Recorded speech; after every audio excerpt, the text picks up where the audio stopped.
নমস্কার।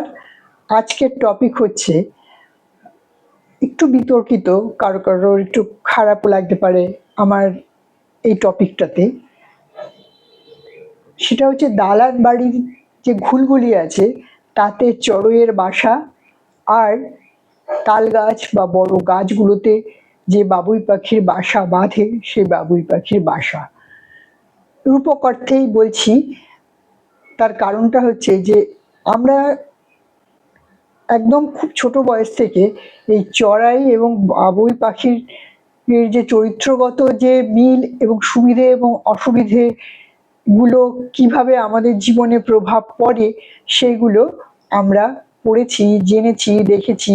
আমি যে এরিয়ায় বড় হয়েছি সেই এরিয়াতে তাল গাছে প্রচুর বাবুই পাখির বাসা ঝুলে থাকতো। আমার ছোটবেলাটা এরকম গ্রামেই কেটেছে, মানে পুজোর ছুটিগুলো, তারপর স্কুলের যে ছুটি, যে সময় 1 মাস করে পড়তো গরমের ছুটিতে, তো সেই সময়গুলো আমি এরকম পরিবেশ পেয়েছি, সুযোগ পেয়েছি পরিবেশের। আর আমি এখন শহরে বাস করি।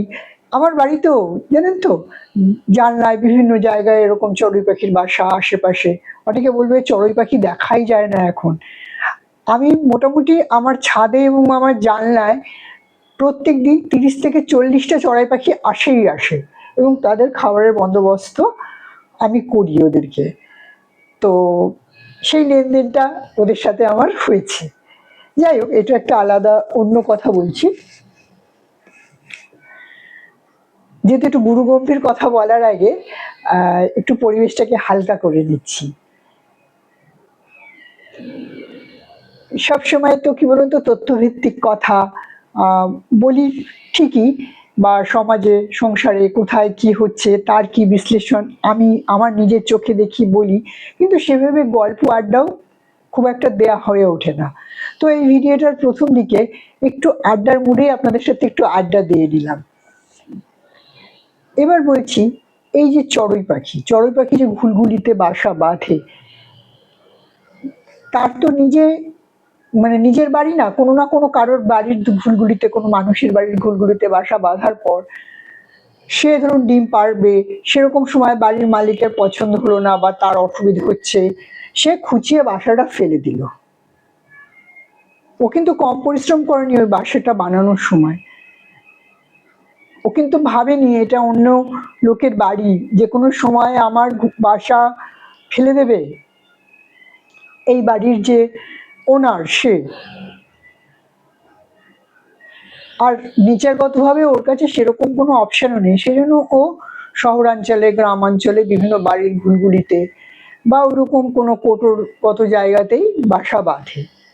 আবার দেখুন, আপনি বাবুই শহরে দেখতে পাবেন না, বাবুই পাখির বাসা শহরে হয়ে আছে, আপনি মানে অসম্ভব, দেখতেই পাবেন না। যদি আপনি শহরে দেখেন কোথাও, শহর থেকে শহর শেষ হয়ে একটু গ্রাম্য অঞ্চল শুরু হয়েছে, এরকম কোনো জায়গায় আপনি হয়তো খুব ভাগ্যবান হলে দেখেও ফেলতে পারেন। বাবুই পাখি কিন্তু যত কষ্ট হোক, ঝড় হোক আর যাই হোক, সে কিন্তু একটা গাছ খুঁজে নেয় এবং সেই গাছটা তার নিজের। আপনি লাগালাম, ওটা বিষয়টা না, বিষয়টা হচ্ছে গাছটা ওর নিজের, প্রকৃতির, আপনার আমার দালান কোঠা না। সেখানে বাবুই বাসা বাঁধে এবং ঝড় ঝাপটা যাই হোক না কেন, সে সেখানে দিন কাটায়, নিজের ঘরে ডেকোরেশন করে, সেখানে সুন্দর করে জোনাকি এনে পুঁতে রাখি আলোর জন্য। এগুলো তো আমরা জানি। বক্তব্যটা হচ্ছে, এই দুটো পাখির উদাহরণ এই জন্য দিলাম যে আমি যে বক্তব্যটা বলতে চাইছি সেই বক্তব্যটার সাথে এই চড়াই আর বাবুইয়ের খুব মিল আছে সেই সিচুয়েশনের সাথে। ভিডিওটা একটু বড় হতে পারে, দেখতে থাকুন।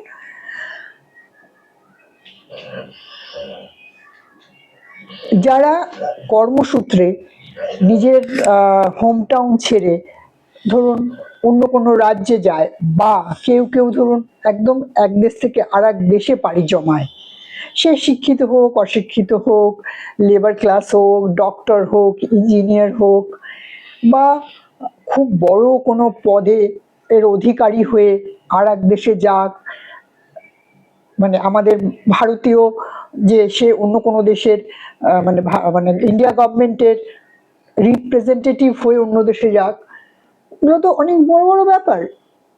তবুও এই কোনো মানুষের মনে না এই ধরনের মানুষ যাকে দেশ ছেড়ে আর একটা জায়গায় যেতে হয়, সে হয়তো তার আশেপাশের লোকজন, বাবা এত বড় একটা পদে আছে, দেখো সরকার ওকে আর একটা দেশে পাঠিয়েছে, কত গর্ব,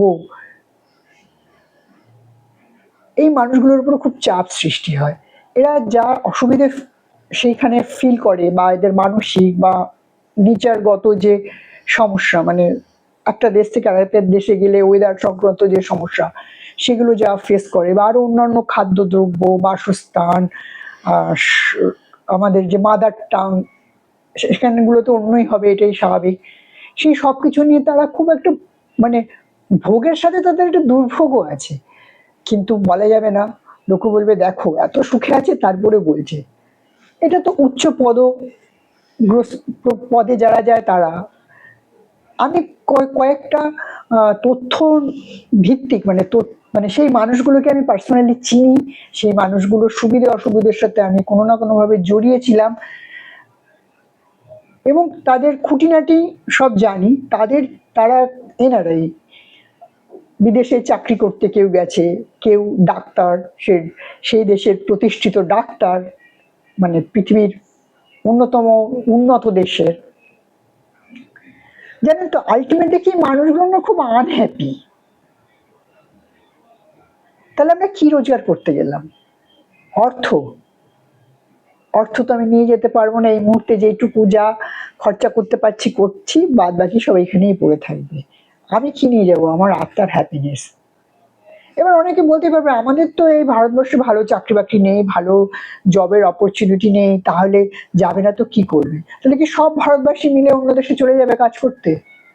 সেটা তো সম্ভব হয় না। আবার এই যে ডাক্তার যিনি, বা ধরুন কোনো উচ্চ পদে চাকরি করতে গেছে এক দেশ থেকে আর এক দেশে, এই মানুষগুলোর প্রত্যেকটা সময় যে হাহাকার, তাদের আত্মীয় স্বজন প্রত্যেকেই তাদের কাছে তাদের এক্সপেকটেশন প্রচন্ড হাই, যে বাবা বিদেশ থেকে এসছে, নিশ্চয়ই আমাদের জন্য ভালো মন্দ কিছু নিয়ে আসবে, বা যখন যার কিছু টাকা পয়সা দরকার পড়ছে তাদের কাছে চাইছে, না দিতে পারলে বাবা বিদেশে থাকে, এত রোজগার করছে, দুটো পয়সা ধার চাইলাম দিল না।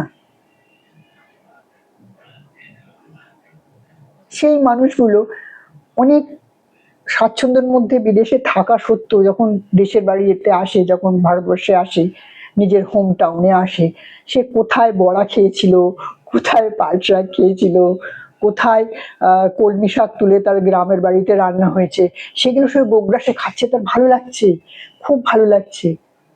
সে তো রাজভোগ খায়, পৃথিবীর সব থেকে উন্নত দেশে সে ডাক্তারবাবু, প্রতিষ্ঠিত, নিজে ডাক্তার, নিজের ওয়াইফ ডাক্তার,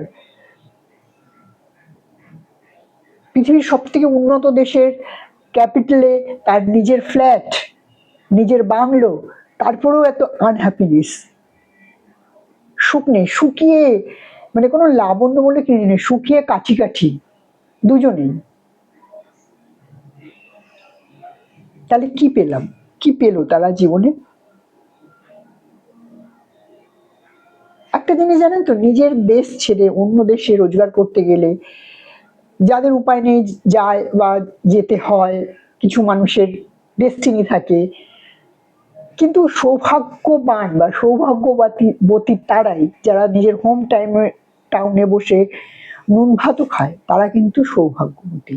নিজের বাড়িতে বসে ডাল আলু সিদ্ধ, হ্যাঁ, তার সাথে যদি একটু ঘি জুটে যায়, তাহলে সোনায় সোহাগা।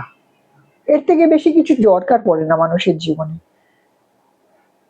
আমি একদম খুব গ্যারান্টি দিয়ে বলতে পারি, যারা বিদেশে চাকরি বাকরি করে, প্রচুর টাকা রোজগার করে, আমার দেখা যে কটা মানুষ, তাদের মধ্যে না প্রচন্ড আনহ্যাপিনেস আর প্রচন্ড ছটফটানি।